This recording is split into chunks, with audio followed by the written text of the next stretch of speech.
WhatsApp guys. तो आप लोग कैसे हो? तो आज सुनने वाले हैं सांसदों पर सुधांशु त्रिवेदी जी का चर्चा।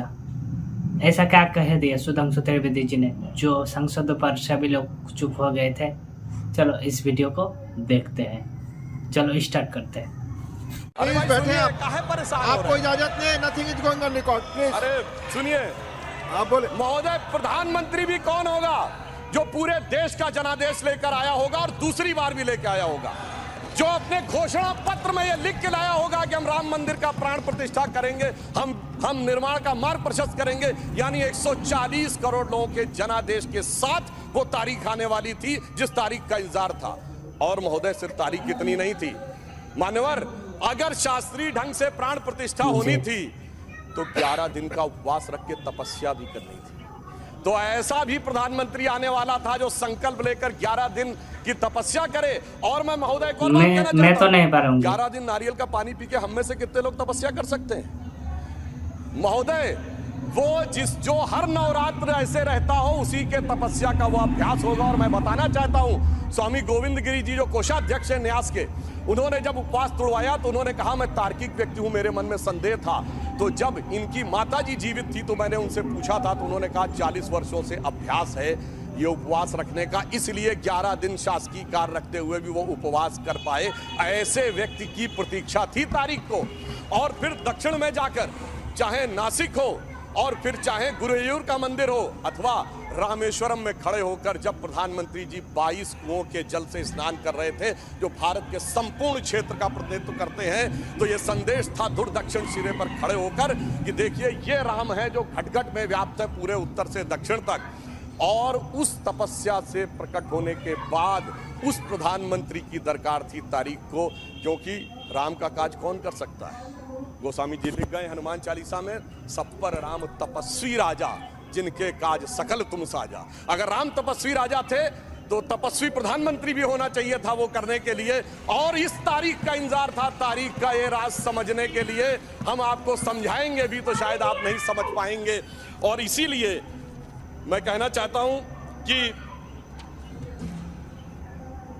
इतना ही नहीं, महत्वपूर्ण बात यह थी कि सब कुछ शांति और सौहार्द से निपटे। जब राम मंदिर का मुद्दा उठा था तो कितने प्रकार की चीजें होती थी। इसके लिए हमें निश्चित रूप से सरकार, प्रधानमंत्री को धन्यवाद देना चाहिए पूरे देश में जिस प्रकार का सौहार्दपूर्ण वातावरण रहा। और महोदय, 90-92 में भारत ही नहीं अगल बगल भी बहुत कुछ हुआ था। अब की अगल बगल में भी शांति बनी रही, ये तपस्वी राजा का प्रताप था। और इतना ही नहीं महोदय, अबू धाबी में भी मंदिर बनने जा रहा है। मुझे लगता है भारत के लिए अमृत काल में सांस्कृतिक गौरव का इससे बेहतर काल नहीं आ सकता था कि राम मंदिर भी बन रहा है और अबू धाबी में भी मंदिर बन रहा है। और मैं एक और बात कहना चाहता हूं महोदय, ये हिंदू मुस्लिम का विषय नहीं था, ये भारत के जय और विजय का विषय था। और उससे भी बढ़कर ये मूल्यों का विषय था। कौन से मूल्य थे? एक मूल्य वो जिसमें भगवान राम उस मूल्य के प्रतीक बनते हैं जिसमें 4 भाई हैं, पिता के एक वचन पर वन चले जाना, दूसरे भाई का जंगल जाना, तीसरे भाई का खड़ाऊ रखकर शासन करना, एक ये परंपरा थी। और दूसरी परंपरा वो जिस बाबरी परंपरा में भी 4 भाई थे, शुजा, मुराद, दारा और औरंगजेब। एक ने 3 को कत्ल कर दिया, बुढ़ापे में बाप को जेल में डाल दिया। और इतने पे भी संतोष नहीं हुआ, बल्कि सर काटकर थाली में रख के जेल में बंद बाप के पास भेजा।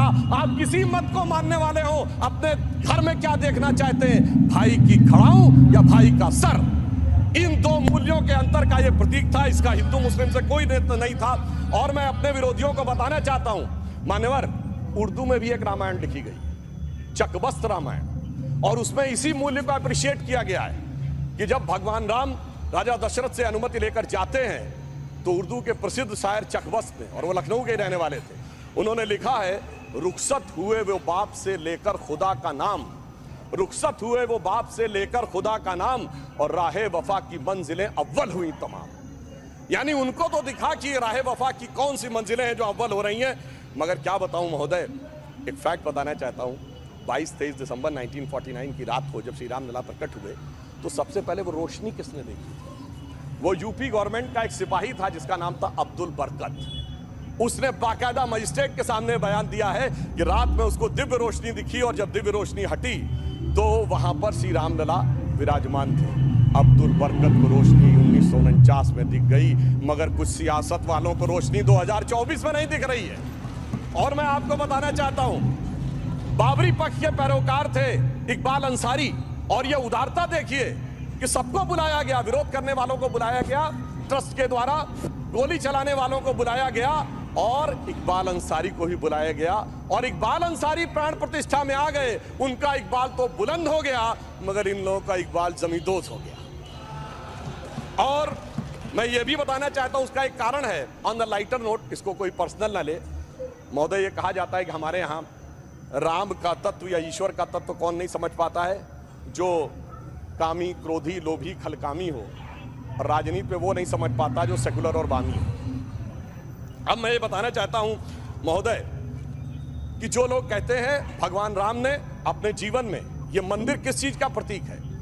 कई लोग एक आध कोई शब्द लेकर बगैर पढ़े हुए, बगैर उस भाषा को जाने हुए अपनी बात कहने लगते हैं। तो मैं बताना चाहता हूं, भगवान राम ने कौन मेरा भक्त है इसका बाकायदा उदाहरण दिया। उन्होंने लिखा है, जात पात कुल धर्म बढ़ाई, धन बल परिजन गुण चतुराई। इन 10 चीजों से मैं नहीं मिलता।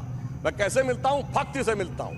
ये सारी 10 चीजें हो किसी के पास और भक्ति ना हो, तो उन्होंने कहा, भगतहीन नर मोहे ऐसे, जल बिन बारिद लागे जैसे। अर्थात अगर ये सब कुछ हो, जात पात कुल धर्म बढ़ाई ये हो, भक्ति ना हो, तो ऐसा जैसे बादल हो उसमें पानी ना हो। इसलिए भगवान ने इस बात का संदेश दिया।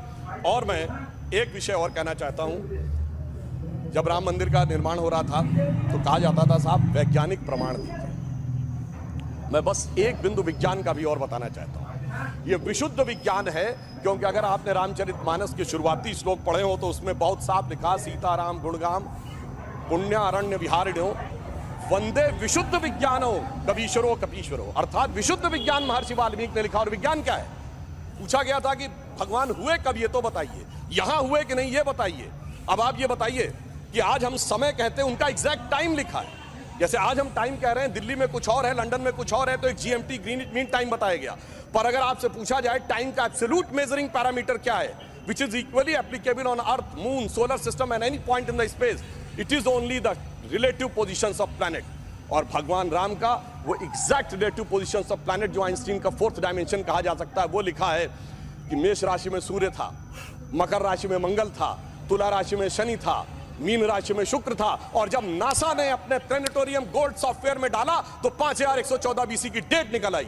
इससे ज्यादा किसी को सबूत चाहिए?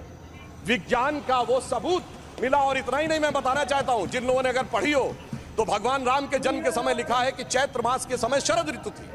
अंगद बताते हैं कि अश्विनी मास यानी आज के अक्टूबर के समय वसंत ऋतु थी।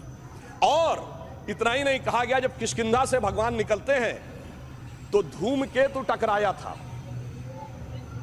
मूल नक्षत्र से। और जब एस्ट्रोनॉमर्स ने इसकी गणना की तो वो ठीक डबल हो जाता है, 14,000 साल पीछे आता है। इसका मतलब प्रमाण देखने हैं तो प्रमाण जमीन के नीचे से भी निकले, शाही फरमानों से भी निकले और आसमान से भी निकले। समस्त मर्यादाओं को पूर्ण करते हुए हमारे ये इस विषय के ऊपर आए। और मैं एक बात और कह दूं, कभी कहा जाता था महर्षि वाल्मीकि ने तो रामायण भगवान राम के पैदा होने से पहले लिख दी थी, और कहा जाता है भविष्य में जाके लिखी। कहा जाता है गप है, बकवास है, कैसे हो सकता है।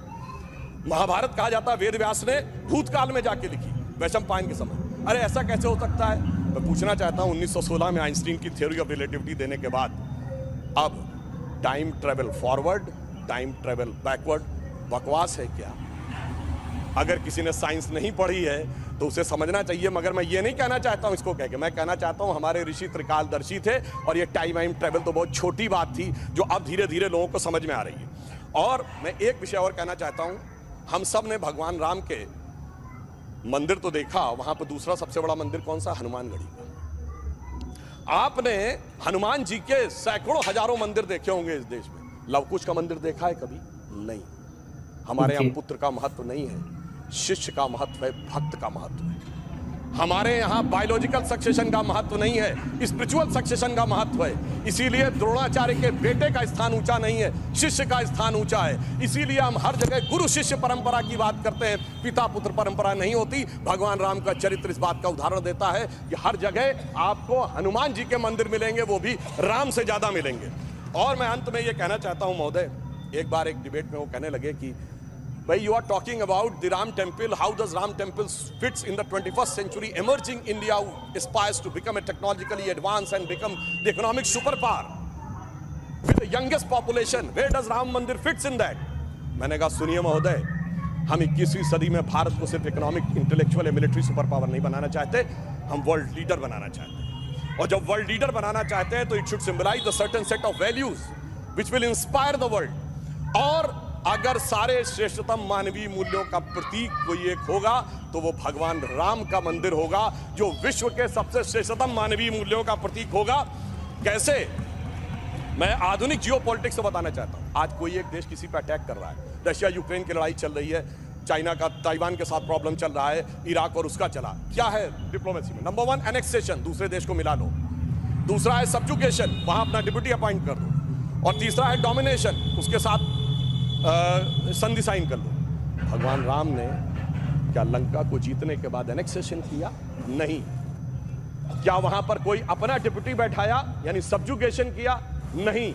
कोई ट्रीटी साइन कराई, डोमिनेशन किया? नहीं। तो मैं कह सकता हूं आज के जियोपॉलिटिक्स वर्ल्ड में जब क्लैश ऑफ सिविलाइजेशन कहा जाता है तो उसका प्रतीक वो राम मंदिर दिखेगा, जो पूरी दुनिया को बताएगा कि पीसफुल को एग्जिस्टेंस कैसे हो सकता है बगैर एक दूसरे से लड़े हुए। इसलिए मैं कह सकता हूं 21वीं सदी का महान भारत बगैर राम मंदिर के संभव ही नहीं। और अंत में मैं सिर्फ ये कहना चाहता हूं, एक नया इतिहास बना है और ये हमारी सरकार और माननीय प्रधानमंत्री जी की उस दृढ़ इच्छा शक्ति का प्रतीक है जिसके लिए कहा जाता था अरे 370 कभी हटेगी नहीं, राम मंदिर कभी बन ही नहीं सकता।